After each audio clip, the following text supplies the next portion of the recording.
بسم اللہ الرحمن الرحیم الحمدللہ والصلاة والسلام علی رسول اللہ وعلی آلہ وصحبہ ومن والہ اما بعد۔ سب سے پہلے میں آپ سب لوگوں کو مبارکباد دیتا ہوں، اس جلسے کے یا اس مجلس کے منتظمین کو بھی اور اس مجلس میں شریک ہونے والے تمام مرد و خواتین کو بھی، کہ ایک بہت ہی اہم موضوع کے تحت آپ لوگ یہاں پر جمع ہوئے ہیں۔ اللہ تعالیٰ سے دعا کرتے ہیں کہ اس مجلس کو زیادہ سے زیادہ ہمارے لیے مفید اور بابرکت بنائے۔ حضرات، اس وقت ایک تو قانونی لڑائی ہے، یونیفارم سول کوڈ اور پرسنل لا، مسلم پرسنل لا کے حوالے سے، اور قانونی لڑائی کے اپنے طریقے ہوتے ہیں، وہ سیاسی لڑائی بھی ہے، اس میدان کے بھی اپنے تقاضے ہیں، لیکن اس میں ایک بہت بڑا محاذ وہ نریٹیو کی لڑائی کا ہے، اور اس میں ہم سب اپنی اپنی جگہ پر اور خاص طور سے عدالتوں میں رہنے والے وکلاء اور جج حضرات وہ بڑا اہم رول ادا کر سکتے ہیں، اور جو میڈیا سے اور جرنلزم سے متعلق ہیں وہ بھی بہت بڑا اہم رول ادا کر سکتے ہیں۔ وہ ہے نریٹیو کی لڑائی۔ ایک طرف ہمارا یقین ہے، کامل یقین ہے، ایمان ہے کہ یہ جو شریعت ہے یہ رحمت کی شریعت ہے، اس میں سارے انسانوں کے لیے رحمت ہے، خیر ہے، بھلائی ہے۔ دوسری طرف یہ نریٹیو کھڑا کیا جا رہا ہے، پھیلایا جا رہا ہے کہ اسلامی شریعت میں کچھ چیزیں وہ اپنے اندر ظلم کا پہلو رکھتی ہیں، تو ہم یہ کہتے ہیں کہ یہ رحمت کی شریعت ہے، اور وہ یہ کہتے ہیں کہ اس میں ظلم ہے۔ ایک ہی چیز ہے جس کو ہم رحمت قرار دیتے ہیں وہ ظلم قرار دیتے ہیں۔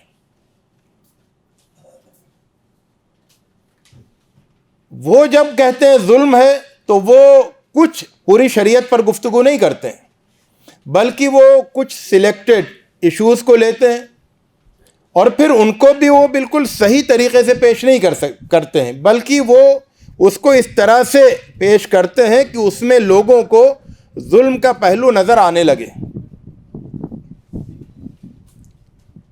ہماری ذمہ داری ایک طرف تو یہ ہے کہ ہم وہ جو غلط بیانی ہے، جو مغالطہ ہے، اس کو ہم درست کریں اور بتائیں کہ ایشو اس طرح سے نہیں بلکہ اس طرح سے ہے۔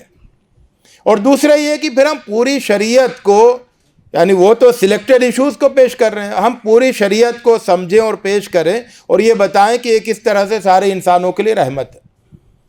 کیونکہ ہمارا تو یہ یقین ہے، ہمارا ایمان ہے کہ یہ صرف مسلمانوں کے لیے نہیں ہے، یہ شریعت سارے انسانوں کے لیے ہے، اور اگر پورا ملک اس شریعت پر عمل کرے گا تو پورے ملک میں کے لیے یہ باعث رحمت ہوگی، ملک کی سارے مردوں اور ساری عورتوں کے حق میں یہ بہتر ہوگی۔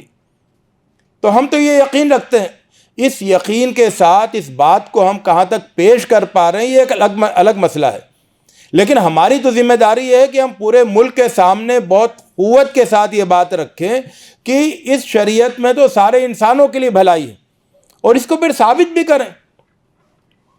تو اب نریٹیو کی لڑائی کس طرح ہوتی ہے وہ میں آپ کو بتاؤں گا۔ مثال کے طور پر 3 طلاق کی بات لیجئے۔ 3 طلاق کو اس طرح سے پیش کیا جاتا ہے گویا کہ یہ 3 بلیٹس ہیں، یہ 3 گولیاں ہیں جو یکے بعد دیگرے 3 فائر کر کے رشتے کو ہمیشہ کے لیے بھسم کر دیا جاتا ہے۔ یہی 3 طلاق کا تصور ہے نا، کہ بھئی 3 گولیاں ہیں۔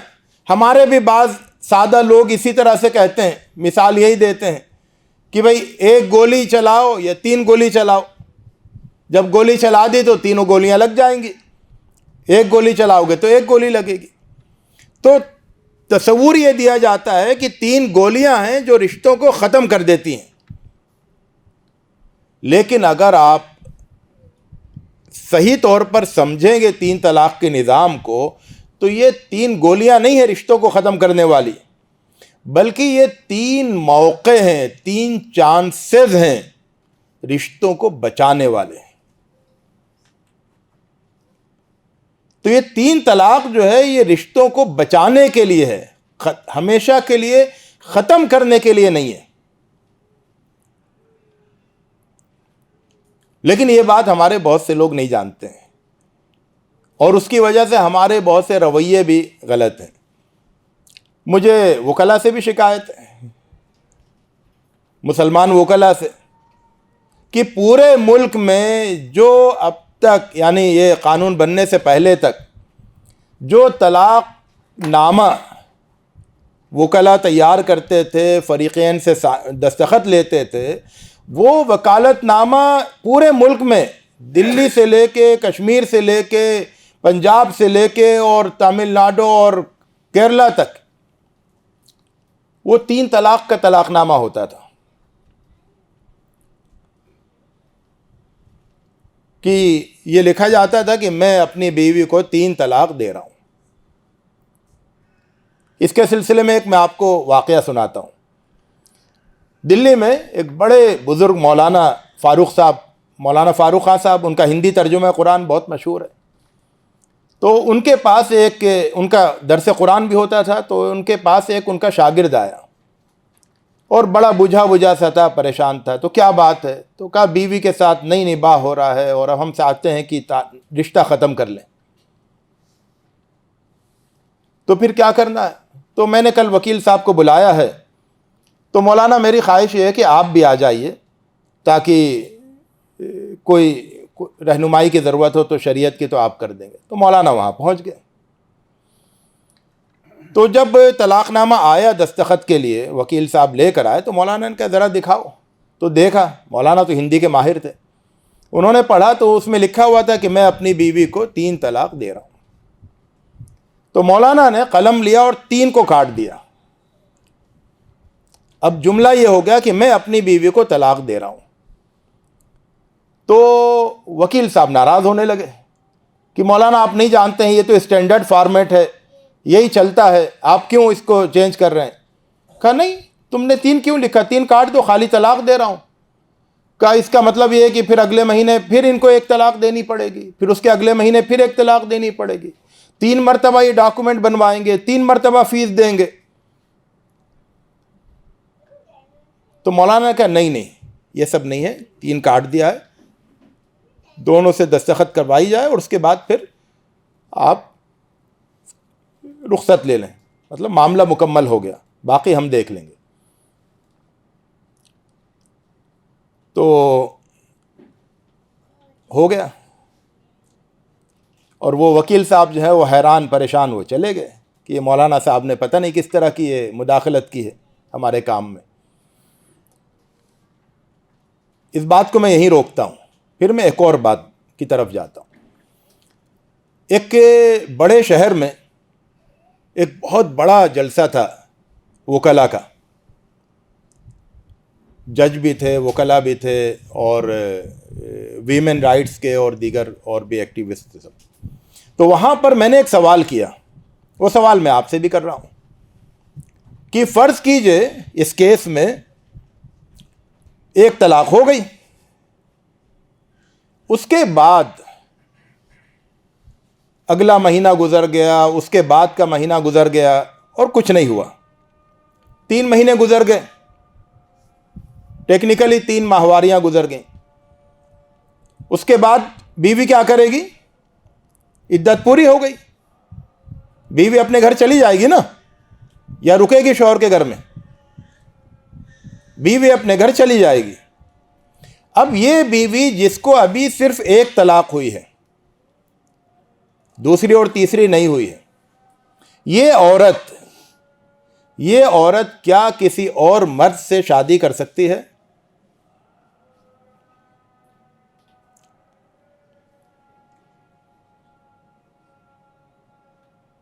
طلاق صرف 1 ہوئی ہے، دوسری نہیں ہوئی، تیسری نہیں ہوئی، عدت پوری ہو گئی. تو کیا یہ عورت کسی اور مرد سے اب شادی کر سکتی ہے؟ کیا یہ مکمل طور پر آزاد ہو گئی ہے؟ جی وہی عدت ہو گئی لیکن طلاق تو ایک ہی ہوئی ہے، دوسری تیسری نہیں ہوئی ہے. جی جواب دیں کوئی صاحب. جی لیکن دوسری اور تیسری. جی جی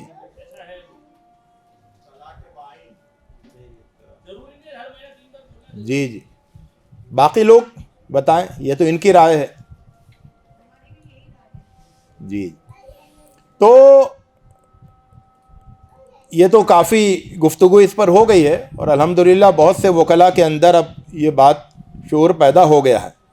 ورنہ یہ سمجھا جاتا ہے کہ چونکہ ابھی تو ایک ہی طلاق ہوئی ہے تو اب اگلے مہینے دوسری بھی ضروری ہے، اس کے اگلے مہینے تیسری بھی ضروری ہے، تب مکمل طلاق ہوگی، ورنہ مکمل طلاق ہی نہیں ہوئی.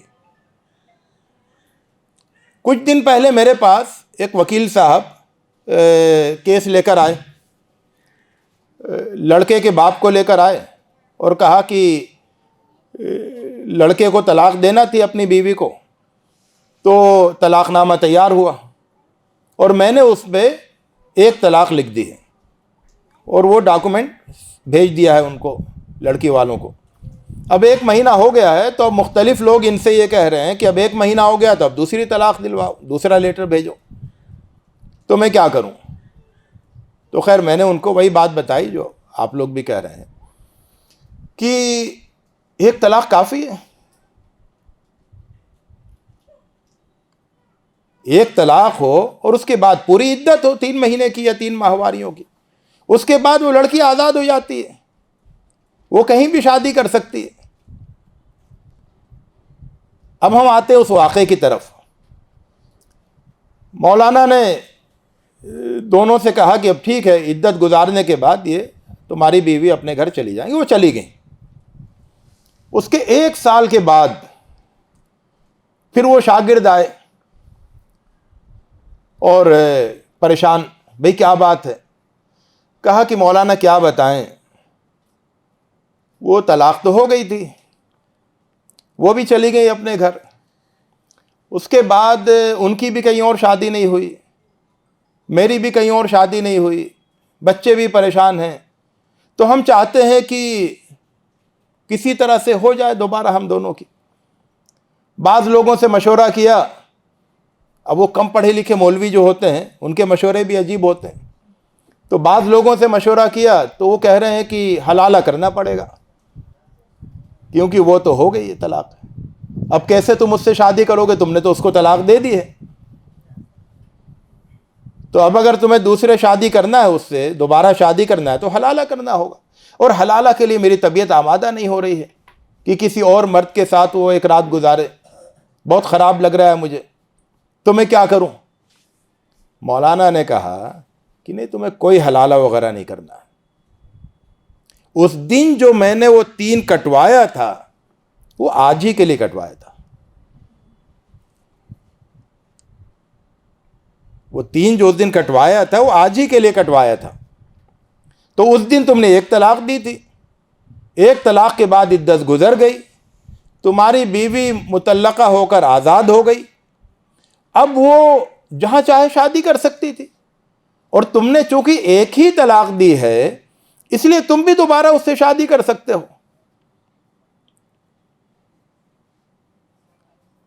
بہت خوش ہوا وہ، اور مولانا نے کہا بلاؤ، اور اس کے بعد مولانا نے نکاح پڑھا دیا، جاؤ آرام سے رہو. یہ ہے اسلام کا اصل طلاق کا نظام. اب فرض کیجئے کہ ایسے ہی کوئی واقعہ پیش آیا اور 1 طلاق ہو گئی، اس کے بعد دوبارہ شادی ہو گئی اور وہ ساتھ رہنے لگے، اور ساتھ رہتے رہتے پھر کبھی کچھ ہو گیا 4 سال 5 سال 10 سال کے بعد، تو پھر موقع رہے گا الگ الگ ہونے کا. اور پھر کبھی کچھ ہو گیا تو پھر موقع رہے گا الگ الگ ہونے کا. اسی پروسیس سے یہ ہے اصل میں 3 طلاق کا نظام. یعنی اللہ تعالی نے ایسا نہیں کیا کہ ایک ہی طلاق ہو، ایک ہی خالی طلاق، اور وہ ایک بار دے دی اور ہمیشہ کے لیے رشتہ ختم ہو گیا، اب وہ دونوں مل نہیں سکتے ہیں. بلکہ اللہ تعالیٰ نے دوبارہ شادی کرنے کے لیے، پھر دوبارہ شادی کرنے کے لیے، بچھڑنے کے بعد دوبارہ ملنے کے لیے اللہ تعالیٰ نے 3 موقع رکھے. اور اس کے بعد پھر مزید اللہ تعالیٰ کی یہ رحمت ہے کہ اگر اسی پروسیس سے، جس میں کئی سال لگیں گے، ظاہر سی بات ہے جلدی جلدی تو ہوگا نہیں، یعنی آدمی نے ایک طلاق دی، اس کے بعد پھر عدت گزر گئی اور وہ پھر اپنے گھر چلی گئی، کہیں اور شادی نہیں ہوئی، پھر ان سے شادی ہوئی کبھی، اور اس کے بعد پھر کبھی جھگڑا ہوا، پھر کبھی ساتھ نہیں رہ پا رہے تھے، پھر الگ الگ ہوئے، پھر دوبارہ ملے، پھر الگ ہوئے، تو 3 بار ہو سکتا ہے. جب 3 بار ہو جائے تو اب یہ کہا گیا کہ اب ان کی شادی دوبارہ نہیں ہو سکتی ہے. لیکن اللہ تعالیٰ کی رحمت، اللہ تعالیٰ کی رحمت کو آپ محسوس کیجئے جو شریعت کی صورت میں اللہ تعالیٰ نے ہمیں دی ہے، کہ پھر بھی اس بات کا امکان ہے نا کہ پھر کبھی نوبت آ جائے. تو اللہ تعالیٰ نے اس کو بھی ذکر کیا، کہا کہ ٹھیک ہے 3 طلاق اس لمبے پروسیس سے کبھی ہو جائے، جو ظاہر ہے کہ بہت ہی ریئر ہوگا. ایک بار جھٹکے میں 3 طلاق تو زیادہ ہو سکتا ہے، لیکن اس پروسیس سے طلاق 3 بار ہو جائے وہ تو بہت ہی ریئر ہوگا. اس کے بعد بھی ہو سکتا ہے کہ اس عورت کی پھر کہیں اور شادی ہو جائے، چونکہ اب 3 بار ہو گیا تو یہ ہوا کہ اب اس کی شادی نہیں ہو سکتی اس سے. لیکن اگر اس کی کہیں اور شادی ہو گئی اور پھر سمجھ لیجئے کہ وہاں طلاق ہو گئی، یا وہاں پر اس شوہر کی وفات ہو گئی، تو اللہ تعالیٰ کی شریعت میں کا یہ رحمت کا پہلو ہے کہ دوبارہ ایک راستہ اور دے دیا گیا، دوبارہ ان دونوں کے ریکنسائل ہونے کا، ملنے کا، کہ چلو ٹھیک ہے پھر تم دونوں ایک بار اور ساتھ رہ کے دیکھ لو. یہ پورا نظام ہے. اب اس میں آپ دیکھیے کہ خوبصورتی ہے یا بدصورتی ہے، رحمت ہے یا ظلم ہے. لیکن اس نظام کو ہم نے اس پر صحیح سے عمل نہیں کیا. اب آپ دیکھیے کہ جو عام مسلمانوں کا عمل بنا وہ اس کے خلاف بنا. آپ لوگوں میں سے کتنے لوگوں نے نکاح فلم دیکھی ہے؟ ایسے ہی پوچھ رہا ہوں بس. بہت مشہور ہوئی تھی نا ایک زمانے میں ہم لوگوں کے بچپن میں. اس میں کتنی طلاق دی جاتی ہے؟ 3 طلاق دیتا ہے نا وہ. کیوں 3 طلاق دیتا ہے؟ طلاق طلاق طلاق. ایک طلاق کیوں نہیں دیتا وہ؟ جتنی فلمیں ہیں جس میں طلاق دی گئی ہے، جتنے پاکستان میں ڈرامے بنے جن میں طلاق دی گئی ہے، جتنے ناول لکھے گئے، جتنے افسانے لکھے گئے، جتنی کہانیاں لکھی گئیں، سب میں طلاق طلاق طلاق. تو یہ کیوں ماحول بنا؟ یہ اصل میں غلط چیز ہے جو خرابی مسلمانوں کے اندر آئی، ورنہ یہ تو ہونا ہی نہیں چاہیے تھا. اور اس کے نتیجے میں پھر کیا؟ وہی ذہن بن گیا، پھر وہی وکالت نامہ بن گیا. اچھا مجھے اب آپ یہ بتائیے، میرا وکلا حضرات سے سوال ہے کہ اب جب 3 طلاق کو پر پابندی لگ گئی ہے تو اب آپ لوگ کیا کرتے ہیں؟ جب لوگ الگ ہونا چاہتے ہیں تو اس کے لیے آپ لوگ کیا کرتے ہیں؟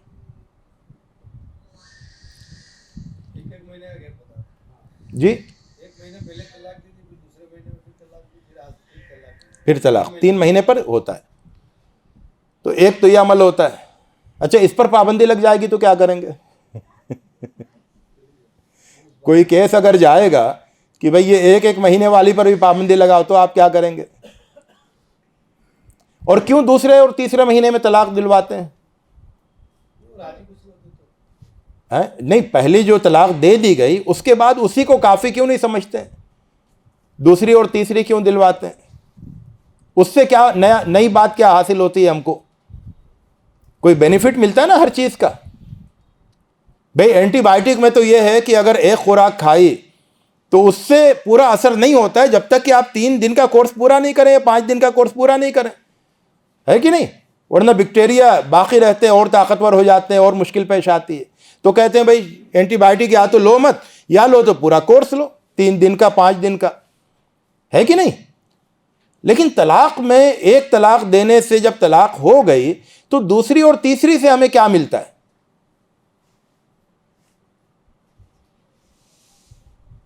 تو ایک تو یہ ہے، دوسرا خلا بھی کرواتے ہیں نا، اور جو خلا کرواتے ہیں اس میں بھی خلا نامہ جو بنتا ہے اس میں بھی 3 طلاق لکھی جاتی ہے، اس کی بھی ضرورت نہیں ہے۔ 3 طلاق کو آپ عملاً اپنے ذہن سے نکال دیں کھرچ کے۔ 3 طلاق کا مطلب 3 طلاقیں دے دینا نہیں ہے، یعنی ایک طلاق 1/3 نہیں ہے، ایک طلاق پوری طلاق ہے، دوسری طلاق پوری دوسری طلاق ہے، تیسری طلاق پوری تیسری طلاق ہے۔ یعنی یہ پوری لائف، یعنی 3 مہینے میں یا ایک مجلس میں دینے کی چیز نہیں ہے، یہ پوری لائف سے میں 3 بار دینے کی چیز ہے، اگر کسی کے اوپر یہ نوبت آ جائے تو، ورنہ اس سے بھی اوائڈ کیا جائے گا۔ تو اس بات کو ہمیں اچھی طرح سمجھنا ہے کہ اصل میں تو طلاق ایک ہے، اصل میں طلاق ایک ہے، وہی مکمل طلاق ہے، اور وہ بھی زیادہ سے زیادہ اس سے بچانے کی کوشش کرنا ہے۔ اور اس کے بعد پھر اگر دوسری ہوتی ہے تو وہ کبھی اس کی نوبت آ سکتی ہے، دوبارہ کبھی شادی ہو جائے تو۔ اس بات کو ہمیں سمجھنا ہے۔ اسی طرح سے ایک اور بات بھی ہے جس پر ہمارے اندر عملی خرابی آئی ہے۔ آپ جانتے ہیں شاہ بانو کیس، نان نفقہ وغیرہ وغیرہ وغیرہ۔ قرآن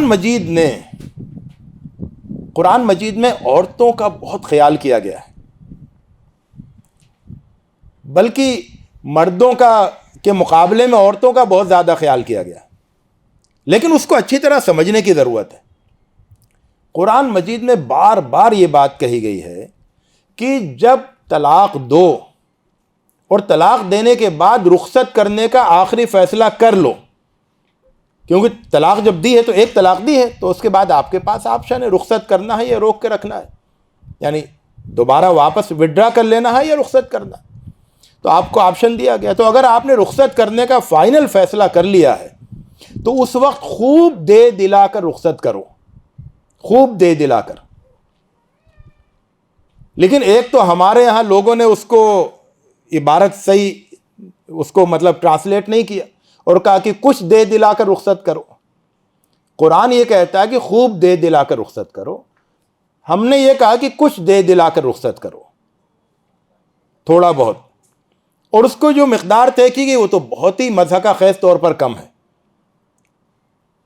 یعنی ایک سوٹ خالی، شلوار جمپر دوپٹہ، بہت ہی مضحکہ خیز حد تک کم ہے۔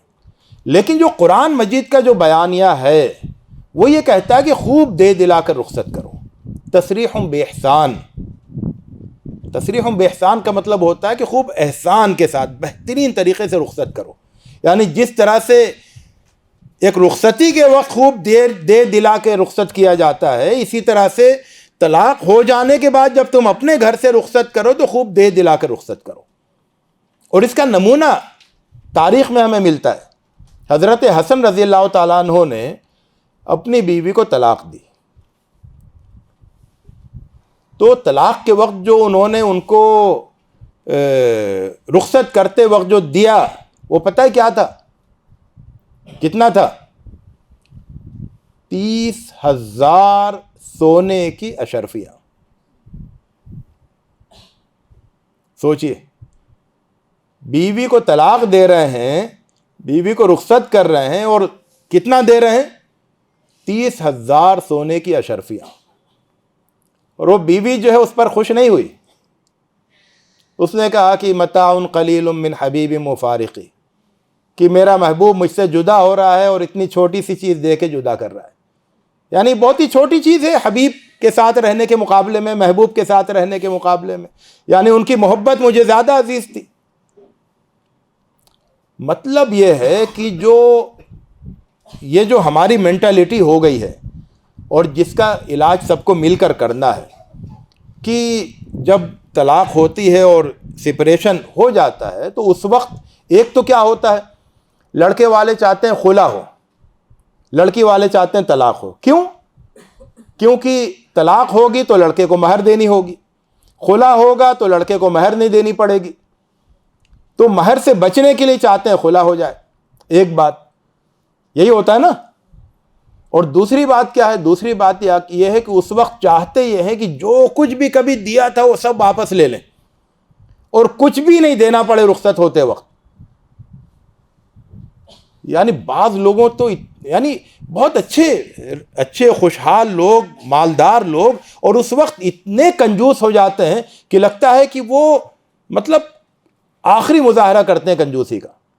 قرآن مجید یہ تعلیم دیتا ہے کہ نہیں، اس کنجوسی کا مظاہرہ مت کرو، بلکہ فیاضی کے ساتھ رخصت کرو، تصریح بے احسان۔ اور یہ بات کئی بار قرآن مجید نے کہی، ایک بار نہیں کہی۔ تو جب آپ یہ تصویر پیش کریں گے شریعت کی ملک کے سامنے، تو پھر شریعت کی اصل تصویر سامنے آئے گی کہ وہ کس طرح سے رحمت کی شریعت ہے۔ اسی طرح خلا کا معاملہ ہے۔ خلا کا معاملہ یہ ہے، قرآن مجید کی تعلیم یہ ہے، اللہ کے رسول صلی اللہ علیہ وسلم کی بھی تاکید یہ ہے کہ جب لڑکی شوہر کے ساتھ نہیں رہنا چاہتی ہے تو اس کو زبردستی رکھنے کا کیا مطلب ہے؟ زیادہ سے زیادہ یہ ہے کہ وہ چونکہ بریک کر رہی ہے ریلیشن شپ کو، ایگریمنٹ کو، تو بھائی ایگریمنٹ بناتے وقت ہم نے مہر دی تھی، ایگریمنٹ توڑتے وقت تم اس کو واپس کرو، یہ ایک معقول بات ہے۔ چونکہ ایگریمنٹ تمہاری طرف سے توڑا جا رہا ہے تو ایگریمنٹ کرتے وقت جو ہم نے رقم دی تھی، ایگریمنٹ توڑتے وقت تم اس کو واپس کر دو، یہ ایک معقول سی بات ہے۔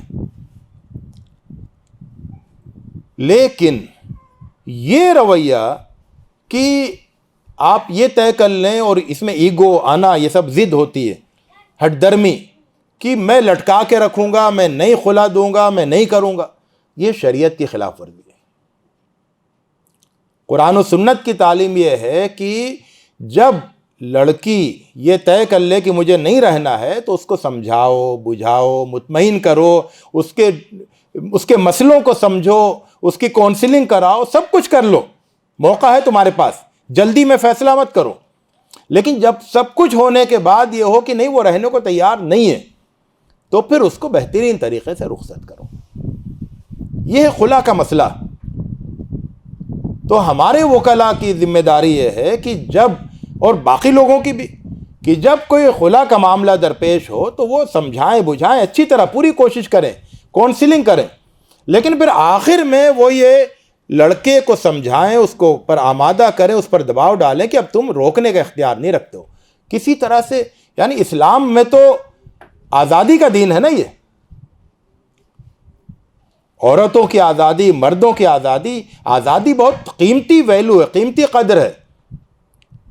ایسا تھوڑی نا کسی کو زبردستی رکھ لو گے، زبردستی تم شادی نہیں کر سکتے ہو تو زبردستی روک کیسے سکتے ہو، اور زبردستی والی لائف کیسی ہوگی؟ تو اس بات کو بھی سمجھانے کی ضرورت ہے۔ شریعت کا اصل جو وہ ہے، اصل پہلو وہ سامنے آئے۔ اسی طرح سے تعدد ازواج کا مسئلہ ہے، ایک سے زیادہ شادیاں کرنے کا۔ قرآن مجید نے اس کو عورتوں کا مسئلہ بنا کر پیش کیا ہے، لوگ اس کو مردوں کا مسئلہ بنا کر پیش کرتے ہیں کہ مرد عیاش ہوتے ہیں، اپنی عیاشی کے لیے وہ دوسری، تیسری شادی، چوتھی شادی کرنا چاہتے ہیں۔ اس سلسلے میں 2-3 باتیں میں آپ کو بتاؤں گا۔ پہلی بات یہ ہے کہ جب قرآن مجید نے 4 کی قید لگائی، اس وقت ایسا نہیں تھا کہ دنیا ایک کرتی تھی اور قرآن نے اس کو 4 کر دیا، ایسا بالکل نہیں تھا، بلکہ اس وقت پوری دنیا میں لا تعداد شادیوں کا رواج تھا، نو لیمٹ۔ جس کے پاس زیادہ پیسہ ہے وہ اپنے پیسے کے ذریعے سے وغیرہ سے جتنی چاہے کرے، پیسوں کا کھیل تھا۔ قرآن نے عورتوں کو عزت دینے کے لیے، کہ یہ ایسا تھوڑی نا کہ پیسہ ہے تو جتنی عورتیں چاہے جمع کر لو، ان کے حقوق ہیں، ان کے واجبات ہیں، ان کے تقاضے ہیں، ایسا نہیں ہوگا۔ تو قرآن نے اس کو محدود کر کے، کم کر کے 4 پہ لا کے روکا۔ ان لمیٹڈ تھا تو اس کو 4 بنایا قرآن نے. یہ ایک شریعت کا رحمت والا پہلو عورتوں کے لیے. اور اس میں بھی قرآن نے یہ شرط لگائی کہ اگر تم انصاف نہیں کر سکو تو پھر ایک ہی رکھنا ہے. یہ بھی عورتوں کے حق میں ہے. یہ جو ان لمیٹڈ کو 4 کیا یہ بھی عورتوں کے حق میں ہے. پھر اس میں جو انصاف کی قید لگائی وہ بھی عورتوں کے حق میں. اور اس کے بعد یہ جو 4 کیا اس میں ایک اور پہلو ہے, اور اس کو ایک بڑے عالم دین نے اس طرح سے بیان کیا ہے کہ کفالت جمیع النساء کی شریعت کو مطلوب یہ ہے کہ ساری عورتوں کو صاحبان حاصل ہو. بھئی ساری عورتوں کے گھر میں کھانا پکے, سارے انسانوں, کوئی انسان بھوکا نہیں رہے. یہ ہے نا, اللہ تعالیٰ نے اس کے لیے زکوٰۃ کا نظام بنایا, صدقات کا نظام بنایا, سب نظام بنایا کہ کوئی انسان بھوکا نہیں رہے, کوئی انسان پیاسا نہیں رہے, کوئی انسان ننگا نہیں رہے. اسی طرح سے اللہ تعالیٰ نے یہ نظام بھی بنایا کہ کوئی عورت وہ شوہر کے صاحبان سے محروم نہیں رہے. تو عورتوں کو اس محرومی سے بچانے کے لیے تعدد ازواج کو رکھا گیا, اور وہ بھی اس شرط کے ساتھ کہ انصاف کرنا ہے. نہیں کر سکو تو پھر نہیں. تو بتائی پورا جو وہ ہے وہ عورتوں کی مصلحت, عورتوں کی بھلائی, عورتوں کے مفاد کے لیے. ورنہ عیاشی کرنے والے جو ہیں وہ شادی تھوڑی نہ کرتے ہیں, کیونکہ شادی تو اپنے ساتھ بڑی ذمہ داریاں لے کر آتی ہے. اور اگر شریعت کی روح سے پورا انصاف کرنا ہے تب تو دوسری شادی ایک بہت بڑا, ایک بہت ہی مشقت والا کام ہوتا ہے. تو جو عیاشی والے ہوتے ہیں وہ تو بغیر شادی کے عیاشیاں کرتے ہیں, ان کو کس نے روکا ہے؟ وہ تو کر ہی رہے ہیں. اور غیر محدود, لامحدود عیاشیاں ہیں ان کی. لیکن یہ جو شریعت ہے, رحمت کی شریعت, جس میں انسانوں کی عزت, ان کا رسپیکٹ, ان کی ڈگنیٹی, ہر چیز کی حفاظت کی جاتی ہے, تو وہ یہ شریعت ہے جس کو ہمیں واضح طور پر پیش کرنا ہے. وراثت کی بات آتی ہے تو لوگ اس پر فوکس کرتے ہیں کہ عورتوں کا حصہ مردوں کا آدھا کیوں ہے, یعنی لڑکیوں کو لڑکوں کا آدھا کیوں ملتا ہے, بہنوں کو بھائیوں کا آدھا کیوں ملتا ہے. اس کا بھی اگر آپ وہ دیکھیں گے تو تاریخ یہ بتاتی ہے کہ لڑکوں کی موجودگی میں لڑکیوں کو حصہ ملے اس کا کوئی تصور نہیں تھا پوری دنیا میں. بہت سی جگہوں پر یہ تھا کہ جو بڑا لڑکا ہے سب سے پہلا اسی کو سب کچھ ملے گا, نہیں تو پھر لڑکوں کو ملے گا. لڑکیوں کو حصہ ملنا اس کا کوئی تصور ہی نہیں تھا. اور پھر ایسے میں جبکہ لڑکیوں کو کوئی وراثت میں حصہ نہیں ملتا تھا, بلکہ لڑکیاں وراثت میں تقسیم ہو جاتی تھی بہت سی جگہوں پر, بہت سے معاشروں میں. ایسے میں اللہ تعالیٰ کی اس رحمت والی شریعت نے یہ قانون نازل کیا کہ لڑکیوں کو حصہ ملے گا, پہلی بات, اور تھوڑا نہیں ملے گا بلکہ لڑکوں کا آدھا ملے گا. اور لڑکوں کا آدھا ملے گا, اس کے ساتھ اس کو اس سے بھی جوڑا کہ لڑکیوں کی مکمل کفالت وہ لڑکوں کے ذمہ ہوگی. یہ پورا منظرنامہ ہے کہ عورتوں کا, یعنی لڑکیوں کو, مثال کے بہنیں ہیں تو بہنوں کو بھائیوں کا آدھا ملے گا, اور بہنوں کی اگر شادی نہیں ہوئی ہے یا ان کے شوہر نہیں ہیں تو پھر ان کی کفالت بھائیوں کو کرنا ہے. یعنی بہنوں کو جو آدھا ملا ہے اس میں سے ان کو خرچ نہیں کرنا ہے, خرچ ان کا پورا بھائی اٹھائیں گے, اور ان کے پاس یہ پراپرٹی بھی رہے گی. تو بغیر کسی محنت کے, بغیر کسی ذمہ داری کے عورتیں مالدار, پراپرٹی والی, زمین والی اور جائیداد والی رہیں گی. یہ ہے پورا منظر. اب اس کو جب آپ کاٹ کر ادھورا پیش کریں گے کہ بھئی آدھا حصہ دیا گیا, کیوں آدھا دیا گیا, میں تفصیل میں نہیں جانا چاہتا, لیکن ہندوستان میں کئی جگہوں پر فرق ہے زرعی زمین اور آبادی کی زمین میں. کہ جو گھر ہے وہ تو تقسیم کریں گے، کھیت جو ہے سارے لڑکوں کو ملیں گے، ایسا ہے نا؟ یو پی میں کھیت جو ہے وہ لڑکوں کو ملیں گے اور لڑکیوں کو کھیت نہیں ملیں گے۔ شریعت تو یہ کہتی ہے کھیت ہو یا گھر ہو، جو کچھ بھی ہو، بیلنس ہو، سب کچھ ہو، اس میں لڑکوں کا آدھا لڑکیوں کو ملے گا۔ بہت، اور یہ کام جب شریعت یہ نازل ہوئی اس چیز کے ساتھ، تو ایسا نہیں تھا کہ لڑکیوں کی طرف سے مطالبہ ہو رہا تھا کہ ہم کو حصہ نہیں مل رہا ہے۔ عورتوں نے کوئی مطالبہ نہیں کیا تھا حصے کا، ان کے مطالبے کے بغیر ان کو حصہ دیا گیا۔ تو میرے کہنے کا مطلب یہ، خلاصہ یہ ہے، گفتگو کافی طویل ہو گئی، خلاصہ یہ ہے کہ شریعت اللہ تعالیٰ کی طرف سے انسانوں کے لیے رحمت کی شریعت بھیجی گئی ہے۔ اس میں ظلم کا شائبہ بھی نہیں ہے۔ اس میں اگر کہیں ظلم نظر آتا ہے تو وہ ہماری بدعمالیوں کا نتیجہ ہے، ہم اس کو غلط طریقے سے امپلیمنٹ کر رہے ہیں، اس کا نتیجہ ہے۔ جب ہم صحیح طور پر امپلیمنٹ کریں گے، جب ہم اس کو صحیح طور پر پیش کریں گے، تو وہ یقینی طور پر، میرا بار بار کا تجربہ ہے، غیر مسلموں کی مجلسوں میں جب طلاق کا یہ پورا نظام میں نے پیش کیا تو انہوں نے اس بات کا اعتراف کیا کہ اس سے اچھا کوئی اور نظام نہیں ہو سکتا ہے، کھل کے اعتراف کیا، کیونکہ اس میں کہیں انگلی رکھنے کی کہیں گنجائش نہیں ہے، اتنا بہترین قسم کا نظام ہے۔ لیکن کچھ ہماری بدعمالیاں، کچھ ہمارے خلاف بدگمانیاں، کچھ اس میں مغالطہ آرائیاں، ان ساری چیزوں نے ایک اس کے خلاف جو ہے ایک مطلب رائے عامہ کو خلاف بنایا ہے۔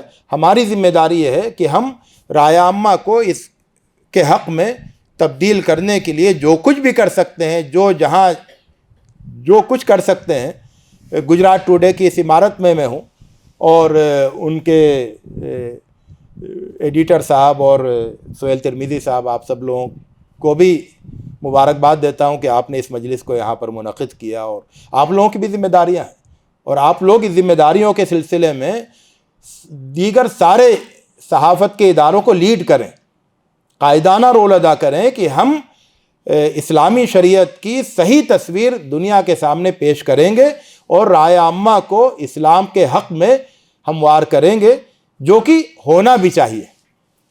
حقیقت پسندی کا، حق پسندی کا بھی یہی تقاضا ہے۔ اللہ تعالیٰ ہماری مدد کرے، ہمیں راستہ دکھائے، ہمیں روشنی اور رہنمائی عطا کرے۔ وآخر دعوانا ان الحمد للہ رب العالمین۔